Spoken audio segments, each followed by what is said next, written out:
A new month to you all. This month will bring happiness, joy, blessing, favor from above to you and me. Ẹ̀yin èèyàn, ẹ jẹ́ ká gbọ́ nǹkan tí olórí Àbíkẹ́ tó ń sọ.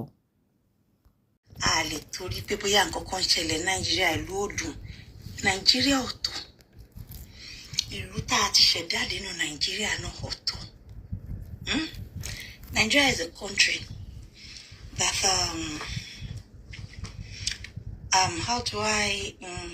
that consists of a whole lot of law, tradition, culture, people, language.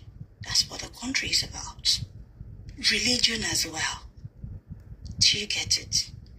It's a country tí ó ní gbogbo kíní ní abẹ́ umbrella.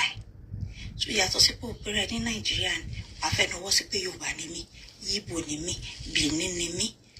Báwo ni wọ́n fún ara ẹ̀ ló ṣe feel entitled sí tó? Èmi feel entitled sí 101%. I don't know about you. Tó bá jẹ́ pé ẹni kí lẹ fẹ́ waste effort yín sí. À ń ṣaláwọ̀ funfun. Ọlọ́run ò dá wa níbi kí n wá dá wa lẹ̀. Ibi ẹyọ kan tá lè náwó sí ní Nàìjíríà.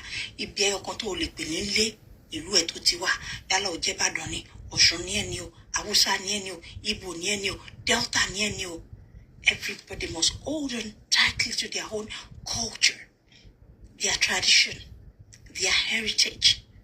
You see, you hold on to it firmly because that's your root, whether you like it or not. That is your root. You have nowhere else to go. You have nowhere else to claim than that place. I tomo ko sheton. I'm American now. I'm now British. British ò ní lọ́wọ́ títí fún yín kó sọ pé òun practice òun ṣe business in Nigeria kó sọ pé òun am now Nigeria. No. They hold on to that root. Ibikíbi tán bá wà. American claim American ní Ethiopia. British claim British ní Kenya.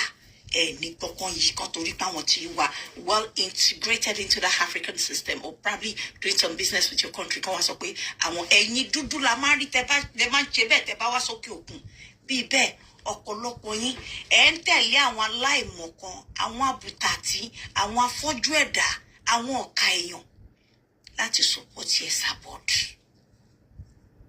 Ìkà ni gbogbo yín ọmọ àlelẹ̀ Yorùbá nìyí mo máa rán yín létí gbogbo wa kò ń ṣe torí ọba kan o mo sọ fún yín pé mi tí mo bá dé yìí mi ò kí ń wá jà fáwọn ọlọ́ba mọ́ tó nírèsé mi bá sọ pé òun ò fi gbá mọ́ èyí tí mo ti fi